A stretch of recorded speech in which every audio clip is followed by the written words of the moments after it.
सिद्धि की शादी के बाद वो ससुराल चली जाती है। पीछे रह जाती है भाभी रानी।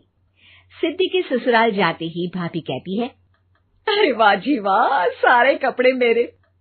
हाय रे पैंट, अरे वाह वाह, मजा आ जाएगा। अरे ये सिद्धि की अलमारी के सामने खड़े होकर क्या बड़बड़ा रही है? जाकर देख मेहमानों को विदाई की मिठाई मिली कि नहीं। अब हाँ माँ जी, क्यों नहीं, लेकिन पहले कपड़े तो बदल लूं। अब रानी आ जाती है सिद्धि के उन कपड़ों में जो वो ससुराल जाने से पहले घर छोड़ जाती है। अरे रानी, कुछ दिन रुक जाती। अरे ये तो सिद्धि बिटिया को मैंने ही दिया था, बड़ा ही फबता था उस पर, तुझ पर तो कुछ खास नहीं लग रहा। अब वो ना मेरे सारे कपड़े गीले थे तो सोचा पहन लूं। वैसे भी सिद्धि को कौन सा भी पुराने आउटडेटेड कपड़ों को पहनना है। वैसे भी ये सूट तो मैंने तभी पहना था, वैसे खास है भी नहीं ये। हाँ ठीक है, लेकिन ना मेरी सिद्धि पर तो जमता था। सारे मेहमान चले जाते हैं और सिद्धि ससुराल से मायके पहली बार आती है। अपना घर, अपना कमरा, अपनी अलमारी। ये बोलकर जैसे ही सिद्धि अलमारी खोलती है तो सामने उसके कपड़ों की जगह कुछ और ही रखा होता है। माँ, जरा कमरे में तो आना। सास और रानी वहां पहुंच जाते हैं। रानी ने पहनी होती है सिद्धि की जींस और टी शर्ट। अरे भाभी, ये क्या? ये तो मेरी बड़ी ही महंगी टी शर्ट है, इसे आपने घर में क्यों पहनी है? अरे बहुत मिलती है दीदी ये चौक की मार्केट में, 150 में।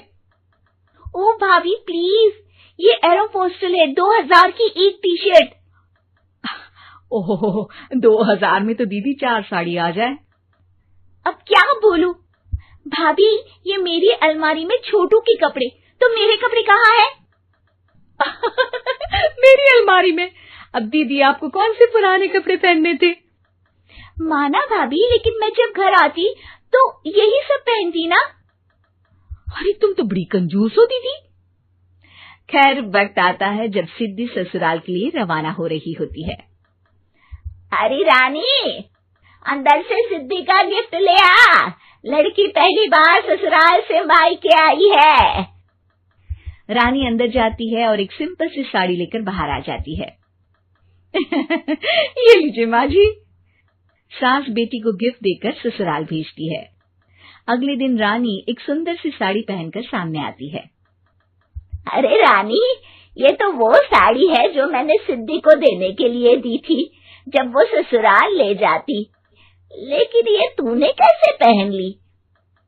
अरे माँ जी, ये साड़ी तो मुझे बहुत पहले से ही पसंद थी, लेकिन चिंता ना करिए, मैंने सिद्धि के लिए भी अच्छी सी साड़ी दी है। हाँ।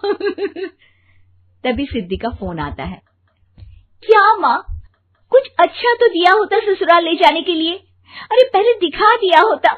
यूं चमकते हुए पैकेट में नौकरानी वाली साड़ी मत दिया करो माँ। अरे बेटे, वो तेरी भाभी ने ना गलती से उससे पैकेट बदल गया। हाँ, मैं कल ही तेरे भाई के हाथ से तेरा वाला पैकेट भेज दूंगी। अरे रहने दो माँ, आई एम श्योर भाभी ने अभी वही साड़ी पहनी होगी जो तुमने मेरे लिए रखी थी। तुम तो समझ नहीं पाई उनको। खैर छोड़ो, मैं ज्यादा बोलती अच्छी नहीं लगती, रहने दो, आपको उन्हीं के साथ रहना है, फिर बात करेंगे। सास को रानी पर गुस्सा आ जाता है। वो उसके कमरे में जाती है जहाँ वो शादी का एल्बम देख रही होती है। रानी, मार्केट जाकर एक ऐसी ही साड़ी लेकर आ, कल प्रतीक जाकर सिद्धि के घर दे आएगा। अरे क्यों माँ जी, कितनी साड़ी देनी है दीदी को? यहाँ कोई सेल लगी है क्या? अरे चुप कर, मेरे बेटी के हिस्से की साड़ी खुद पहन ली, अब ज्यादा ज्ञान बांट रही है। एक दिन सिद्धि का फोन आता है। माँ, मेरी सास ने आप सबको खाने पर बुलाया है। सारे लोग सिद्धि के ससुराल पहुंचते हैं। खाना खाकर वो लोग निकल रहे होते हैं कि सिद्धि की सास सभी को गिफ्ट देती है। अरे बहन जी, बेटी के घर का खाना खा लिया, यही बहुत है जो आप ऊपर से गिफ्ट भी दे रही है। अरे बहन जी, आप भी कहाँ इन बातों पर विश्वास कर रही हैं। सास सभी को गिफ्ट देती है, लेकिन रानी को जो साड़ी देती है वो अजीब सी हरे रंग की लाल रंग के बड़ी छाप वाली होती है। अरे छी, ये कौन पहनेगा? सासू माँ को तो जरी वाली इतनी सुंदर और मेरे लिए ये नौकरानी वाली। अरे भाभी, दरअसल मैं जब भी घर आती थी आप वापसी में ऐसी ही साड़ी देती थी ना, तो माँ ने सोचा कि आपको आपकी पसंद की ही साड़ी क्यों ना दी जाए। बेचारी रानी, बोलती भी तो क्या। सिद्धि और सास रानी का चेहरा देखकर हंसने लगती है, तो रानी समझ जाती है कि अपने ही बिछाए जाल में वो फंस चुकी है।